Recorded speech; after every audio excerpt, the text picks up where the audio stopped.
You're listening to 99.1 WQRT LP, and welcome to Radio Free Book Club for October 2023.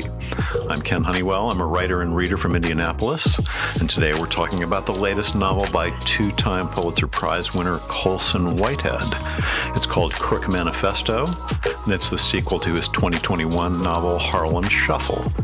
Both novels concern the exploits of Ray Carney, full-time Harlem furniture store owner and part-time fence. The other major viewpoint character is Pepper. I think we can agree that, like Cher and Kesha, Pepper really only needs one name. He's Carney's sometime friend, sometime employee in nefarious and semi-nefarious activities. The first book takes place in the late 1950s and early 60s, but Harlem is a very different place in the early to mid-70s, which is when Crook Manifesto takes place. We're going to get into all of that and more, but first I'd like for the Radio Free Book Club members who've joined me in the studio to introduce themselves. Everybody's a veteran in the show, and I know we're going to have a great discussion. Let's start to my left. Hello, Alex. Hey, Ken. I'm Alex Mattingly, a writer and reader from Fillmore, Indiana. Hi, everyone. I'm Christine Hudson of Indianapolis, Indiana. Super excited to be here again because Colson Whitehead's one of my favorite writers. So super thrilled. Awesome. Thanks, Christine. Hi, Craig VonDeylen. I'm from Indianapolis, Indiana. I'm a father of 6, architect, developer, and estate. All right. Wow. You're adding every time you're here, Craig. I'm going to do that every time I have something new. Yeah, that's excellent. Well, thanks. Glad everybody's here with us. And just a note before we start our discussion, we will definitely be spoiling Crook Manifesto early and often. So if you want to read it, you don't want to know what kinds of trouble Ray and Pepper are going to get into, this would be a good time to stop listening. Luckily for you, you can find this in all the episodes of Radio Free Book Club on Mixcloud, on Spotify, Apple, Amazon, just about anywhere you stream podcasts. So please come back and listen after you've read Crook Manifesto, and maybe for now give a listen to another one of QRT's great program, maybe Musical Family Tree's local music hour. Check them out, WQRT.org. All right, let's get started. Who is Christine is familiar with Colson Whitehead. How about the rest of us? What else have we read? How does Crook Manifesto fit in?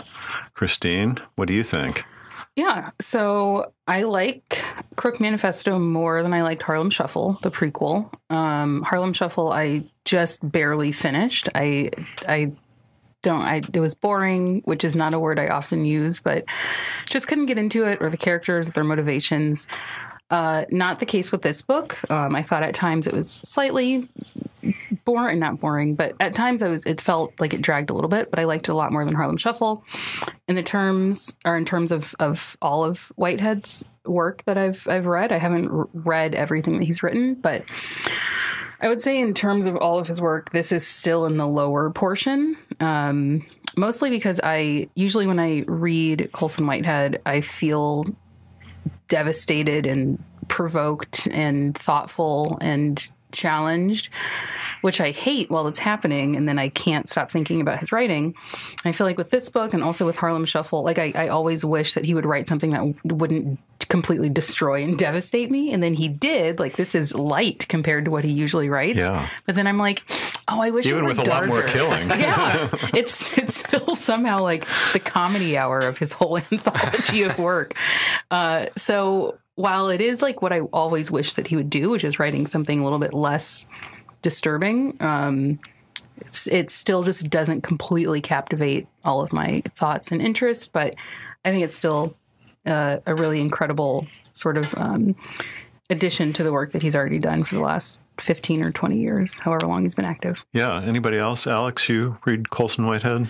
Not a lot. I read The Intuitionist, but probably 10 years ago, at least. So I'm still very new to Colson Whitehead's work. I love this. I'm almost disappointed to hear it's not more typical of some of his other books.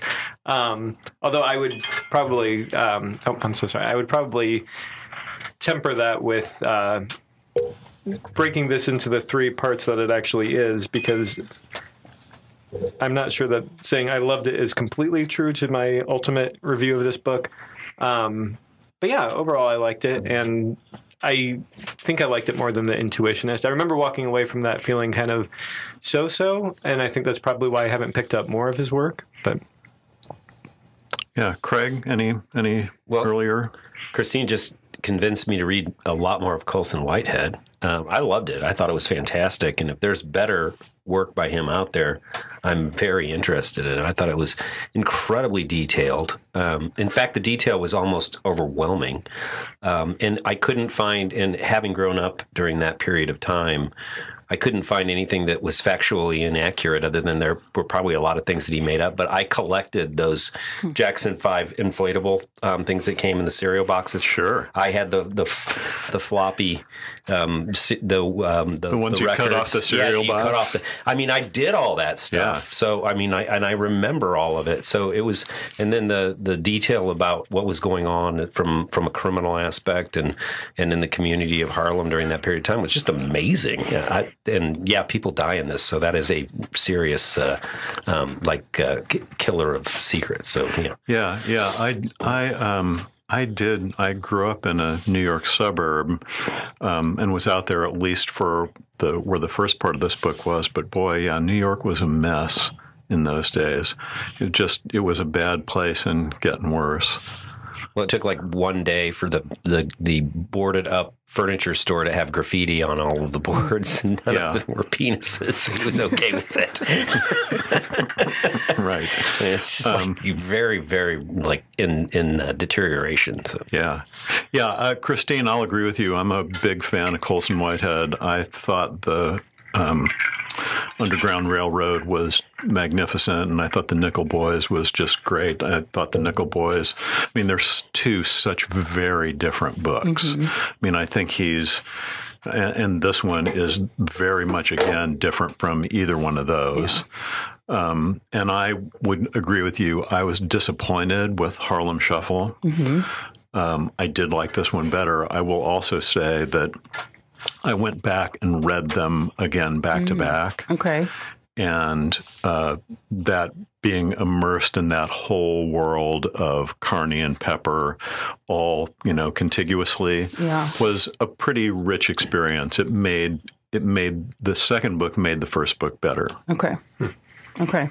Interesting. Yeah, to me anyway. I could definitely see that. I feel like in Harlem Shuffle, it felt disjointed in the way that it would feel if you're trying to get out of this sort of seedy underworld of criminal activity and establish yourself as a furniture salesman. So I liked that about Harlem Shuffle, but it did feel just all over the place. I feel like I couldn't pin down whether or not I liked Ray Carney and really any of the other characters. Mm-hmm. Whereas I came into this book already knowing I liked Ray. Maybe, I don't know, maybe it's just me.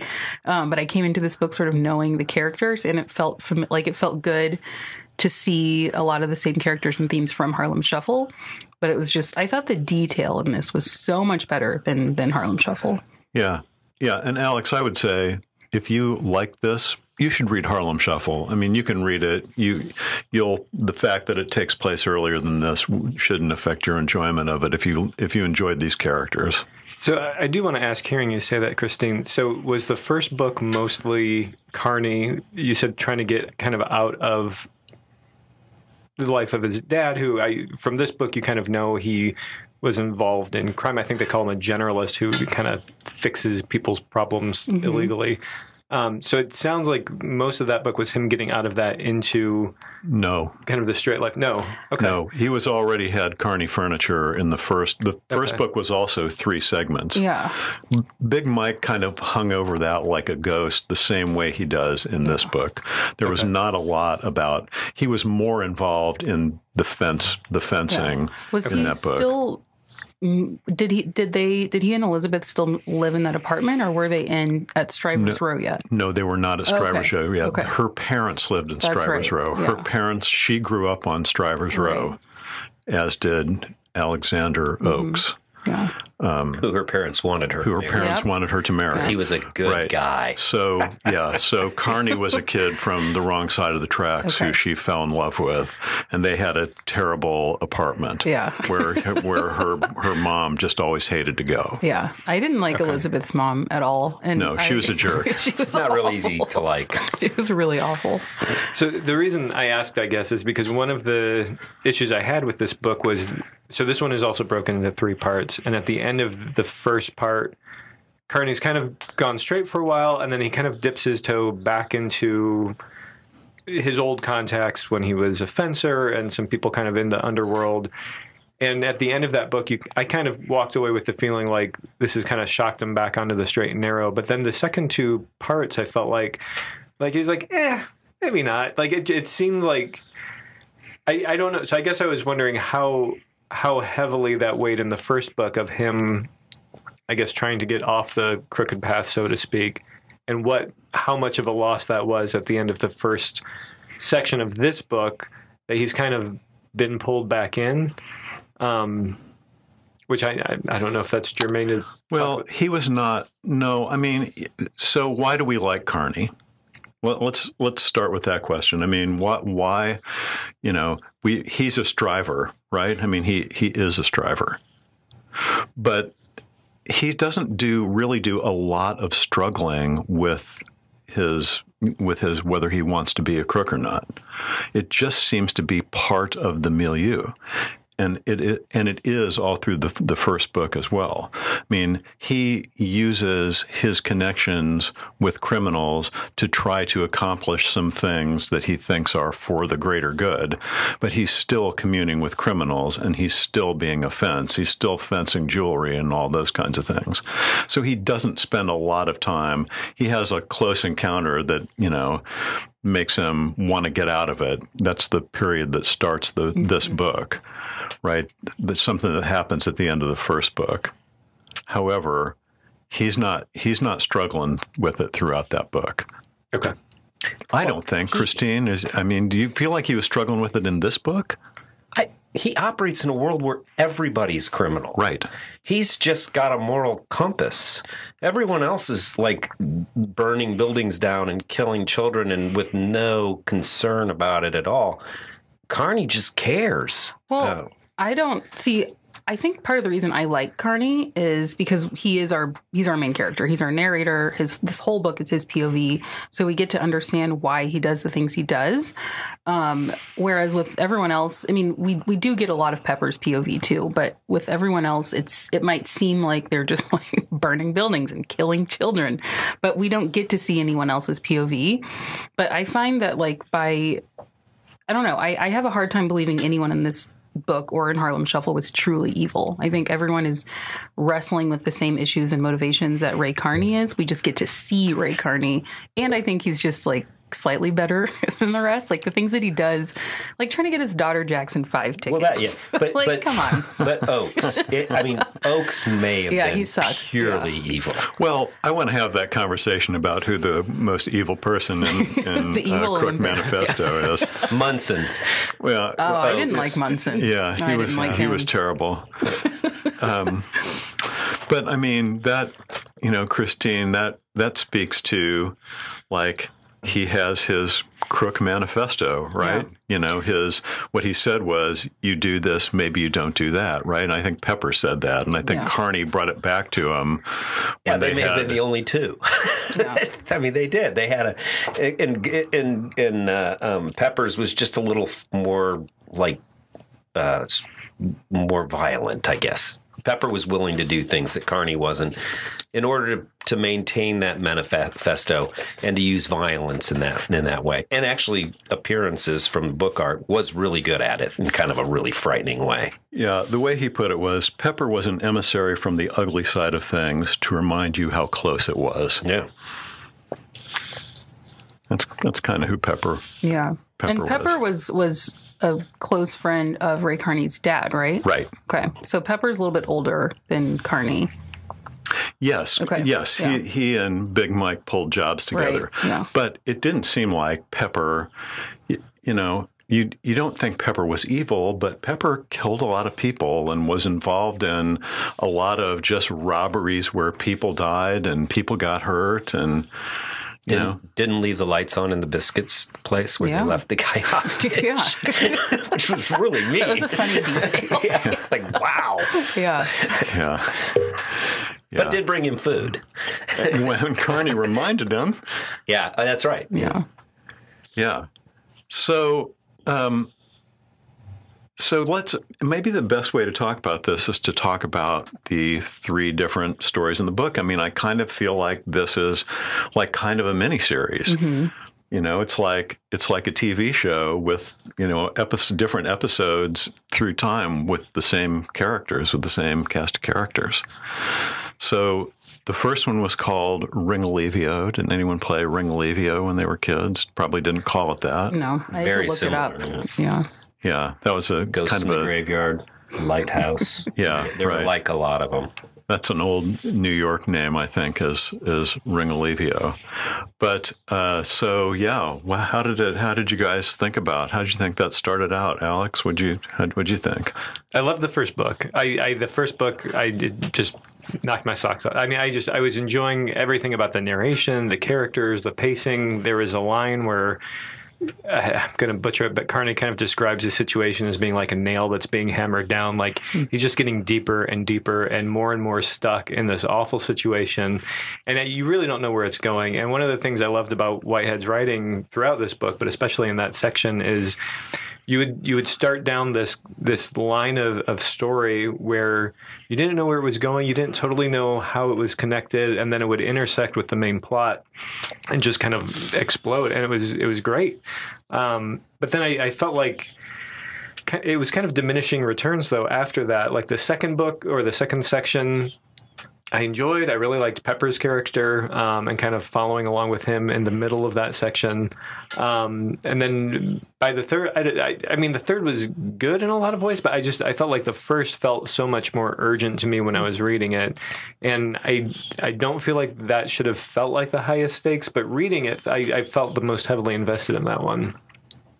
I don't know if anyone else had that same experience of, were the other 2 weaker, or am I totally off base?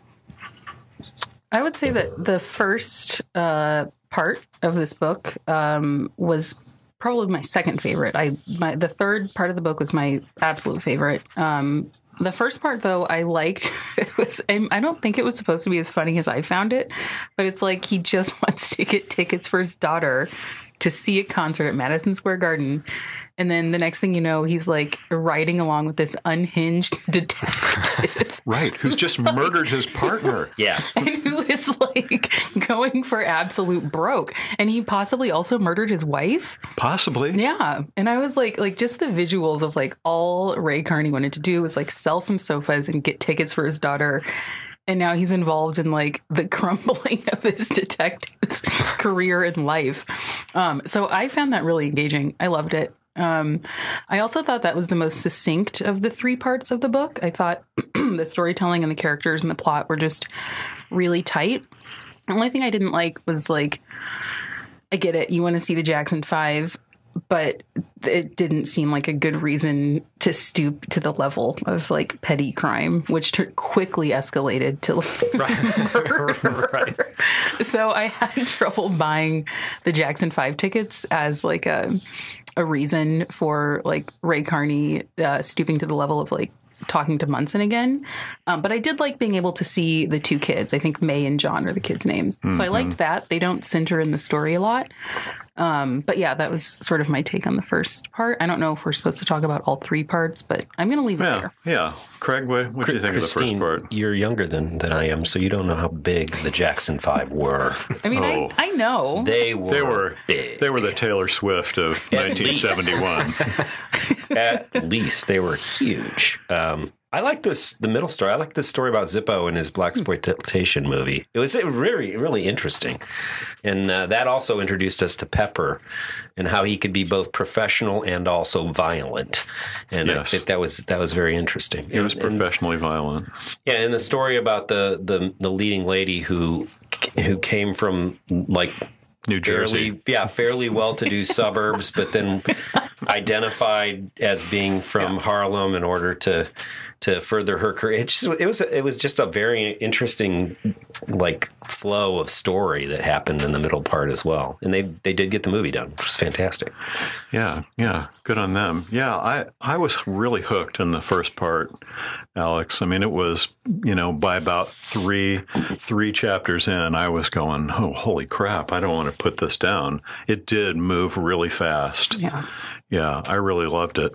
And I like the other two. But again, I want to say, I do think, Christine, one thing, for me anyway, that helped me enjoy that first part more was that I already liked Ray Carney. Yeah. I already knew he was a good guy who was just part of the world of Harlem. He was part of the world he lived in. Of course, he had some stuff that fell off the truck. Of course, he was sold some carpets that fell off the truck. Everybody did. I mean, it was like everybody was involved in that. Right. Yeah. For that matter, everybody in New York was probably involved in that. Right. But you knew that Carney was a guy you were going to root for. And so when he is that deep in something horrible going on, I think it really grabbed me. Yeah. Yeah, well, let's talk about the second part a little bit. That happens 3 years later, I think.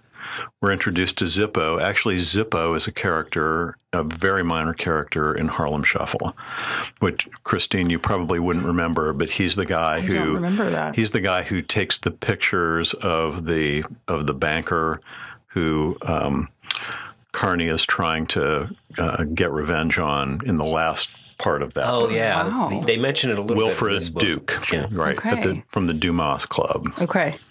I didn't. Yeah, you wouldn't. There was no reason. You would have no reason to remember Zippo at all. Okay. He was a very minor character. But yeah, he was a photographer and a pyromaniac, apparently. Who, Zippo, he had a movie to make, and he had a couple of stars in town to make them, and so Carney was only a very minor character in this book. This was Pepper's, and to a lesser degree Zippo's story. So yeah, Craig, you enjoyed this one. Yeah, it was all about the disappearance of the actress more than anything. I can't remember her name. I apologize. Lucinda Cole. Yeah, but that wasn't her real name. Leanne Wilkes. Leanne Wilkes, and yeah, it was very interesting because for me that was the real introduction to Pepper, right? And his techniques and how he would go about getting information, working for the movie company, as he said, as opposed to Zippo, because he didn't have a lot of respect for Zippo. But it was very interesting. I think that that period of time in New York and even in our country was kind of interesting as well. So it was the concept that a person would lie about their background in order to appear more. In this case, more like urban than what she actually was also kind of an interesting piece. So. Yeah, she said something like, no one wants like a pretty well-to-do black woman to become a famous actress. No, yeah. They want someone who was like down in the dumps, like just for their own entertainment. Like, oh, wow, what a great story. But yeah, I think she literally said that at one point once Pepper found her just at her mom's house, which I thought was... right. Because her mom was supposed to be dead. Yeah. She grew up in the ghetto and her mom was dead. That's right. And then her mom is alive and well and she's just at her house. The second part of the book was the most boring for me for some reason. I don't know what it was. I just wasn't that interested in Zippo. I wasn't very interested in the film. I actually fell asleep reading that part, and I didn't have a lot of time to read this book since I got the dates mixed up. Blew your schedule. Exactly. I was had a perfectly timed schedule to finish the book, and I woke up 3 hours later with the book on my chest. I don't know. There wasn't anything about it necessarily that I actively disliked. It just didn't quite pull me in. I like Pepper to an extent, but I think in this part of the book, this was the part where it was Corky Bell's poker game too, wasn't it? No, Corky Bell's in the first. Was that first? No. Okay. In this part, though, he did go see Roscoe Pope at the comedy club. Oh, the comedy comedy routine was so funny. It was very funny. I was losing it. I listened to that part of the book, so I was like making lunch, and I was cracking up. Yeah. I would have gone to that comedy show. Roscoe I thought it was Pope. so funny. Yeah, I mean, did anyone else think Roscoe Pope, Richard Pryor? Yeah, that's what I was thinking. Yeah. Yeah. Yeah, all the same problems. Yeah. Alex, what do you think? You said this one slowed down for you. I guess I kind of felt like Christine did, that I wasn't super invested in Zippo. I really liked spending the time with Pepper. I thought he was a great character. I would have been happy if he had been more heavily in all three sections. But then the payoff, it was funny and kind of interesting that Lucinda was just at her mom's house. But at the same time, I just felt like, so this, I mean, this but there was really, murdering. There was, I mean, Chick Montague got there his. was some satisfying murdering. But yeah, I don't know. I guess it kind of, because you're kind of overcoming the inertia of, this is a whole new section in the story, so I'm trying to get reinvested in this book. And then when the payoff was, for me at least, it was just kind of unsatisfying.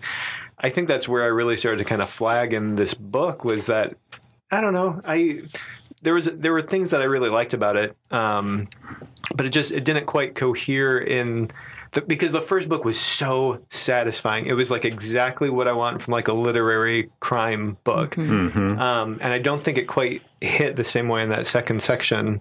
And so, it didn't grab me the same way. Yeah, for me, I guess when the story veered away from Carney, it got less interesting. I think to me that was what the problem with that was. I did like Pepper. Pepper is an easy character. I mean, if you have to have love for an armed robber and a murderer, Pepper's a kind of a good guy. He's right. Well, he had a good reason to do those things. Yeah. I also think it's really interesting that Carney in Nefertiti, TNT, and in the Finishers. Mm-hmm. I think that's what the last part was called. In both cases, Carney basically hired Pepper to be a detective. he was pretty good at it. It wasn't bad. He got the job done. Right. He really did get the job done, and he accomplished some murdering along the way. Some bonus murdering in both of those books. Remember, a lot of the good detectives of our world were criminal. Jim Rockford was a criminal. Mm. He was on probation. Sure, that show was going on, so they know both sides. Yeah. So, Christine, the last book, The Finishers, you said that was your favorite. Let's talk about it. Yeah. It started to get to that, like, the dark, disturbing bit of Colson Whitehead that I usually really like, and unpacking the fact that in this environment, I think this part was like 73 or 75, the best 76, way... actually, because it was the bicentennial. Oh, I also loved Ray trying to write the bicentennial ad. Yeah, I think I might have that one. The mural was Keep so going. good. His vision of the mural that was fabulous towards the end. Oh, too. yeah. But yeah, just the notion that, like, I feel like for me it kind of came full circle to why Ray Carney does what he does, and Pepper and everyone else. It's because sometimes it's the only way that you can get ahead. Like, people are literally burning down their homes at a chance to get ahead, or their landlords are burning it down, which you hear a lot about, like, insurance, not a lot, maybe not anymore, but I mean, this was super common, right? Like, this is, like you mentioned, Craig, it's historically accurate, right? So people did this, but I think the way that Colson Whitehead described it, I had a moment where I was like, this is unbelievable. Like, how would it feel for your best chance at a new life to be having everything that you own and love destroyed and hoping that nobody gets hurt, just hoping. Right. So for me, that was, I don't know, that was super, super memorable for me. I mean, I just read it today. I think it will be But you remembered it 3 hours later, so yeah, that's good. The big piece for that was Ray was just trying to find out who set the fire that injured the kid that lived in his building, and then ends up in this mess. Yeah. And then finding out that Oakes is the incredibly corrupt politician that he was. Corrupt. And it gets to the powerlessness of what you have to feel. Like, no one wakes up or is born and says, you know what I want to be is a criminal. Like, that doesn't happen to, I don't think it happens to most people.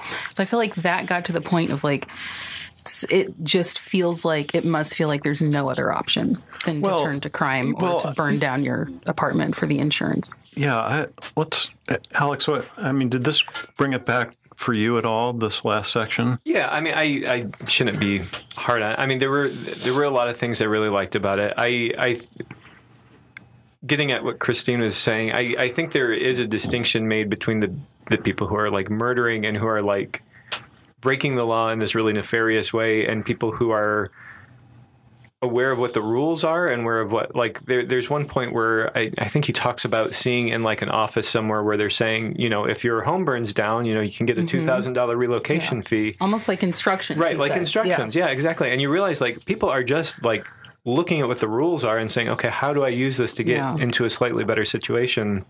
Which is very different from somebody like Alexander Oakes' character, I think, who does seem to be just like genuinely evil. So it's an interesting, I think, portrayal. And so I don't know. Yeah, you do feel a lot of sympathy for people who are, you know, I mean, they're criminals, but at the same time, they're using the resources they have. And sometimes the resources are, here's what the rules say, so this is what I'm going to do.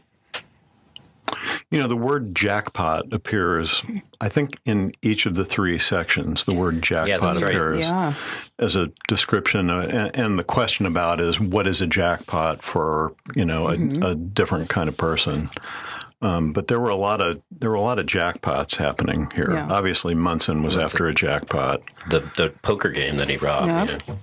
Right. I think he said with the poker game, didn't he say it was like a jackpot counts as if it's more than you can carry, which I think was their poker game hole. Yeah. With more than, or maybe that wasn't the poker game. I don't know. Yeah. One of them, he robbed so many people that evening. Yeah. He was on a rampage. Yeah. So I feel like the pacing of the book was very deliberate. And I think that probably is part of the literary feel of the book. I mean, that just makes it feel a little more literary than your average adventure novel.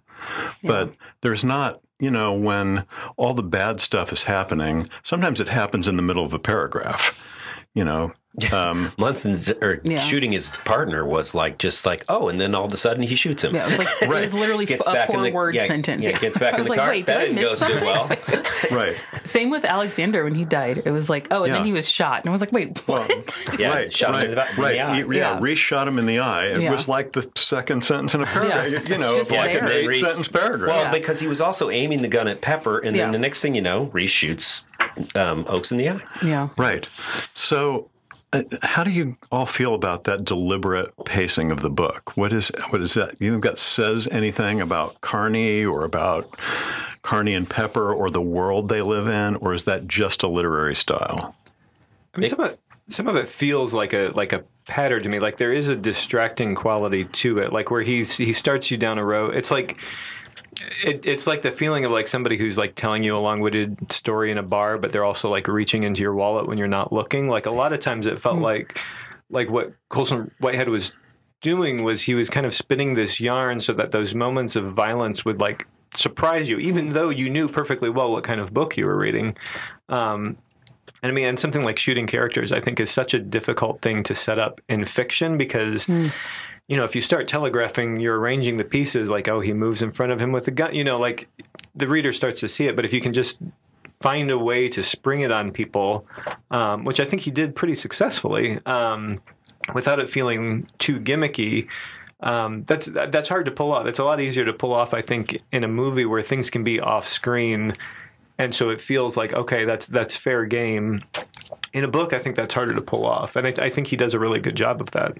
It made it very real. Yeah. And it sort of normalized it, but it also made it very real. And then when like in the last scene when Pepper grabs the ashtray and hits Reese in the head and describing how hard he hit him, and it just made it very like real. Yeah, I totally agree with that. In the second book, I think that was the second section, I think one of the things I really liked were the descriptions of Pepper's violence. Because again, you never got so bogged down in kind of the set movement of where are the characters, who's doing what, but you just got those like impacts of he stomps on someone's foot, he gets the gun, like so it kept it moving very quickly, but it never felt cheap or shallow to me. Or the way he grabbed the guy that they put in the biscuit factory, walked up to him, and it made it look like he was putting his arm around him, but he was actually like grabbing him in a way that he couldn't get away. Yeah. It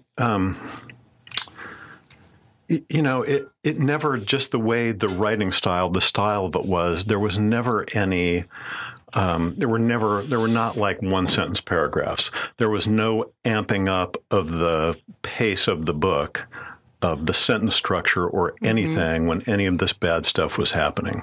It wasn't written as if he was trying to make it more exciting. It kind of just was the same stuff. 1 second Carney's thinking about where that sofa came from there in the Dumas Club, and the next minute Reese is shooting Alexander Oakes in the eye. And who's the guy? Leon, the firebug. Oh yeah, yeah. He was Leon Drake. Very creepy guy. Yeah, he was a very creepy guy. Yeah, lost his job at the fish restaurant. He was very upset about that. Yeah.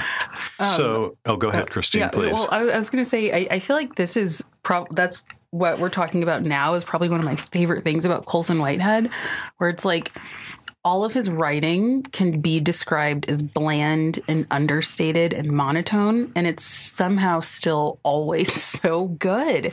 Yeah. Like he just something about.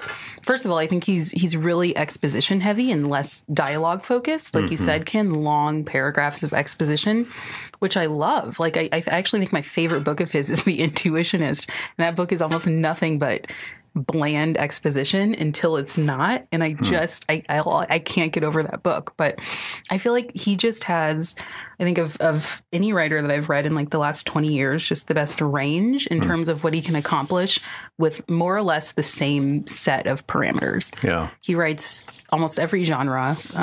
He can write crime in a way that is like just a quick paragraph and then someone's shot in the second sentence, and it carries on at the same really deliberate, almost slow pace. I love it. He doesn't rely on like one sentence paragraphs or fast build up or anything. It's just like his normal exposition, and it ramps up so slowly, and then it all comes to a head, and then he's Ray Carney's back at like chock full of nuts, getting a donut, right. Which that's not how this book ended, I don't think. But like, it's just, I don't know, it's incredible. Yeah, but it might as well have. He was just gonna, he was just thinking about remodeling his store, his firebombed store. Yeah, it's incredible, and maybe it's an acquired taste, or maybe it's not a taste for everyone, which I get. Like sometimes, I mean, I just said I didn't even like the second part, so clearly, like I don't always like it. But even if I don't like it, I usually find that it still works, which I think is an important distinction. Yeah. I think his 2 Pulitzer Prizes were deserved. Yeah. I really do. So. I mean, I think The Underground Railroad was just amazing. Yeah. And I don't know about you, but I'm sure I busted out weeping at the end of The Nickel Boys. Yeah, and might have kept weeping for another day or so. That book destroyed me. I actually was so upset by it that I had to turn the book face down and like put it where I couldn't see it. Because each time I looked at it, I just like felt this overwhelming surge of rage and I don't know. Yeah. Just, yeah. That's in that book is like 100 pages. Yeah. He did all that in like 100 pages with almost no dialogue. It's crazy. It's pretty great. Yeah. So Christine and Craig and Alex, I don't know if you read this book, but I know the 2 of them did. A little while back, we discussed another New York crime novel by a prominent Black novelist, Walter Mosley's Every Man a King. How would you compare this and that? Christine? So I was thinking about this the whole time I was reading it, and like I think we remember that I didn't like that book very much. Yeah. Like I kind of hated it. I think I gave it 2 stars. And the whole time I was reading this book, I was like, this is like Every Man a King was like the dollar store version of this book, which sounds terrible. Like I couldn't write anything better, so I should be nicer. I know, but literally at every turn and every page, with the way the characters were developed, and even the parts I think of Every Man a King, the parts that were supposed to be funny, like everything with the weird grandmother, just didn't like land or didn't quite hit. And I was like, this is what this book is like Every Man a King, but like much, much, much better in every way. With characters you could like. Yeah. With just characters that weren't cardboard cutouts. Like I don't even remember the guy's name from Every Man a King, but Joe King Oliver. That's right. There's just King Joe and then Oliver. Like 12 names. Well, he also gave himself a lot of pseudonyms over the course of the book. Yeah. So, the parallels were really similar. I even read a review of this book by Walter Mosley, and he was like, wow, this was great. I'm sure. That's like, Craig, you liked that one better than we did. Yeah, I did. But here's the thing. So you know how you go to a movie, and if you're not thinking about it or you don't remember it the next day, it really wasn't a great movie. Yeah. That's kind of how I felt about Every Man a King. It was a good book. It was interesting to read. But this one I'm still thinking about it. Yeah. And it's still on my mind. And it still has things in it that I want to go back and look into. So obviously there was more to it than Every Man a King. Yeah. The world building here was so much better. It just felt like this world was jumping off the page, whereas in Every Man a King, I just couldn't imagine anything. You could totally relate to this and say, oh yeah, I can picture this and I can see this and I realize or even understand that it did exist. Where the other one was so ethereal and like dreamlike, it just was too fake. Yeah. Yeah.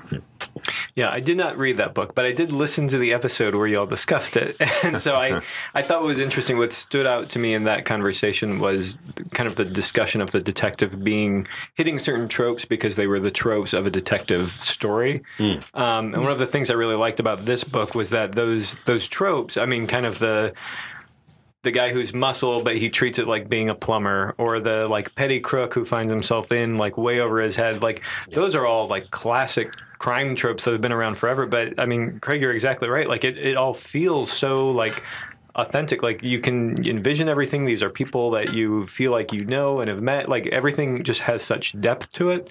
And I'm commenting secondhand, but from the discussion I heard on that last episode, it sounded like maybe that was missing from the Walter Mosley book.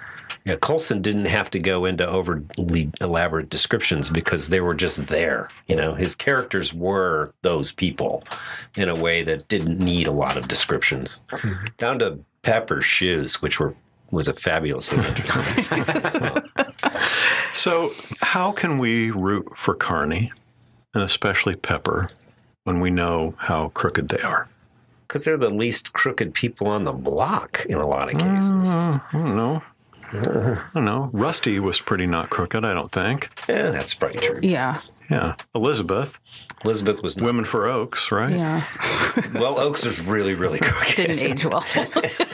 Her whole campaign. Was Rusty the guy that worked in the store in the beginning? Rusty worked in the store. He was awesome. Wait, did he work in the store in the first part too? I thought that was someone else. Yeah. Well, Rusty and Larry. Rusty was also from the first book. Larry was the new guy, the smooth new guy. Yeah. Larry I liked. Yeah. Larry was great. I would buy anything from Larry. Yeah, he was a sales guy. I mean, I feel like the reason that I'm at least able to root for Ray Carney is because the descriptions that we are able to see of why he does what he does, his manifesto for being a crook, I can buy it. Especially the moment where, and hopefully I'm not misremembering which character did this, but Maria, the receptionist at the furniture store, when he went and told her abusive husband to get lost and never be seen again, I clapped. I think I clapped my hands. Right. I mean, I can't not. Wasn't that Ray? That was Ray. That was Ray. Yeah. I can't not root for Ray. Like, no. That was Pepper. That was Pepper. Ray told him to do it. Yeah, that's right. Yeah. Because Pepper, I think, liked her. I think Maria asked him to do it. Yeah. Oh, yeah. Okay. Yeah. But yeah, I mean, we don't know. We know Maria that much, and we know her husband even less. But when Pepper does that, it's like, what a great thing to do. Yeah, and then at the end, she was like with someone else, and I was like, yeah, that's I just love it. If anyone's familiar with the screenwriting book Save the Cat, that's Pepper just saved the cat. Huh. Yeah, he helped out the person in distress. I don't know that book, but it sounds interesting. But that's what Carney does, too, a lot, too. And that's why I liked him so much. And he prevailed in a situation where everything was stacked against him. He ended up buying the buildings that he was in. Yeah. He built a business where he was able to do that. If he had to bend the rules every once in a while to do it, in Harlem, where everyone was crooked, even the police were crooked. In fact, it was a magnet for crooked police because they could make more money there. If he had to do that in order to be successful, more power to him. Yeah. At least he prevailed and had a conscience and cared about the people that he surrounded himself with and cared for them, too. And he tried so hard to make sure all of his tenants were out of the building. Oh, yeah, when the fire came. Incredible. Yeah. I would have been out. No, he was knocking on doors and like... And he goes and realizes there's fish above him. He had no idea where they are. Up here? Yeah. I mean, and then wept with his wife when they saw that this had all fallen apart for them. I mean, everything was stacked against him from the very beginning, and to sit there and indict him because he broke the rules periodically in a world where everyone was breaking the rules. It would be that just is unfortunate if that's the case. Yeah, I think they all care about something other than themselves, even if it's just grudgingly. I mean, Pepper has kind of been cast in this uncle role to Carney, and he kind of seems to bristle against it, but not really. I mean, he's still kind of there and kind of functioning in that role. Carney, it's a little more obvious who he cares about, because really the whole first section is motivated by him trying to do this thing for his daughter. So I think it's easy to care about characters who aren't doing things just to, acquire power and crush their enemies. Like, they're doing bad things, and Pepper may be doing them more violently than most people in this book, but you still kind of root for them because their heart's in the right place, and they seem to care about, somebody outside of themselves. And I don't know, I guess it doesn't take much to spark that feeling of I like this person, but I mean, I think that's kind of really all it takes sometimes in a narrative. Well, let's go the other direction now, and just kind of in lightning round style. Who's the worst person in the book? Munson, Chink Montague, Notch Walker, Leon Drake is up there. Reese Brown's pretty bad guy. Alexander Oakes. What was Munson's partner? Pepper. What was Munson's partner? His partner was... something Buck Webb or something. Webb. That dude was... Right, Buck Webb. Don't feel sorry for that man. Yeah. Alex, what do you think? Who's the worst? Lightning round, I would probably go with Oakes. I would go with Oakes, too. I got to go with Munson. Yeah, I'm with you. Munson. He's a sworn servant of the law, and all he cared about was getting money from wherever. He may have killed his wife. Well, Oakes wasn't he the DA?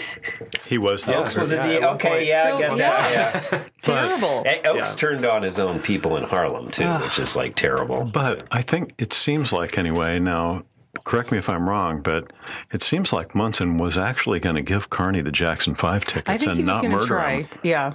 Yeah, the fact that they were in the other room. Yeah, exactly. I was like, maybe he did mean... Yeah. Or maybe they came from Chink Montague or Notch Walker, I guess. He called Notch Walker. Oh, yeah. Maybe Notch got him. That, but yeah, maybe somebody else left him. Yeah. By the way, Carney's reward for the first section of the book was in the beginning of the second section, where he went to the Jackson 5 with his daughter instead of his wife because she wanted him to go, and then she held his hand in the concert. I thought that was so sweet. Cute. Yeah. It was adorable, and he was at the concert with all these screaming girls. It was just such a nice visual and such a nice way to round out that section. So, would we recommend it, Alex?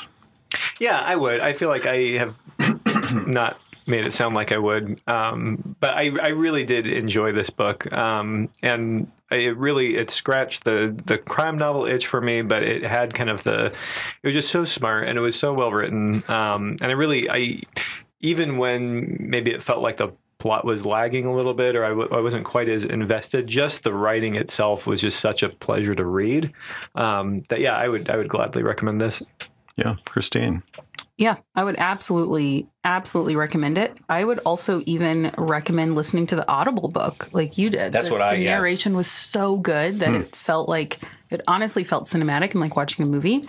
So yes, I would highly recommend this. Yeah, I would recommend it too. And the Audible book is, I think, in my opinion, the best way to go.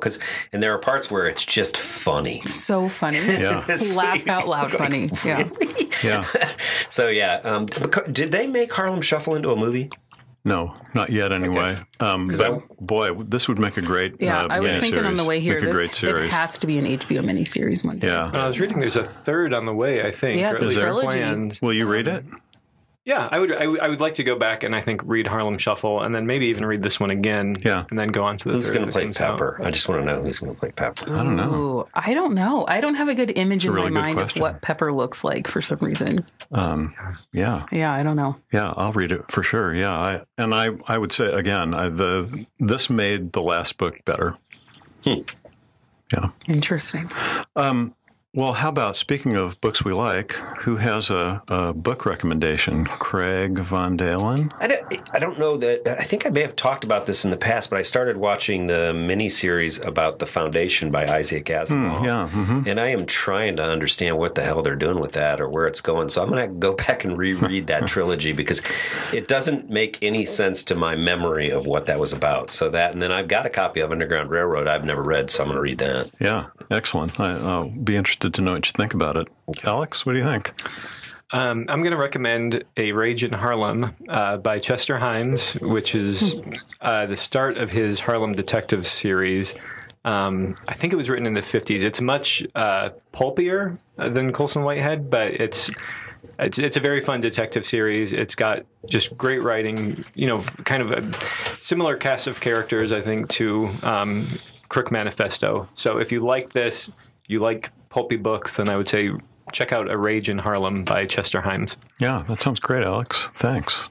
Christine, Yeah, do you have something? I do. My recommendation would be Winter Counts. I hope I haven't recommended this in the show before, but Winter Counts by David Heska Wanbley-Wyden. Very long name, so I had to look it up. But it's about sort of a local bruiser / enforcer who lives on a reservation in South Dakota. His name is Virgil Wounded Horse, and he's investigating how it's becoming possible that heroin is being brought onto his reservation and sold to children.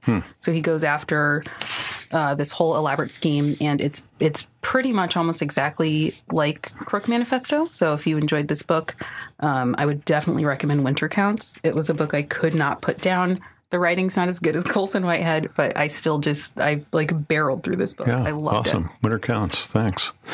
So we've been talking about Colson Whitehead books for about an hour, and I'm going to recommend a book that is weirdly Colson Whitehead adjacent.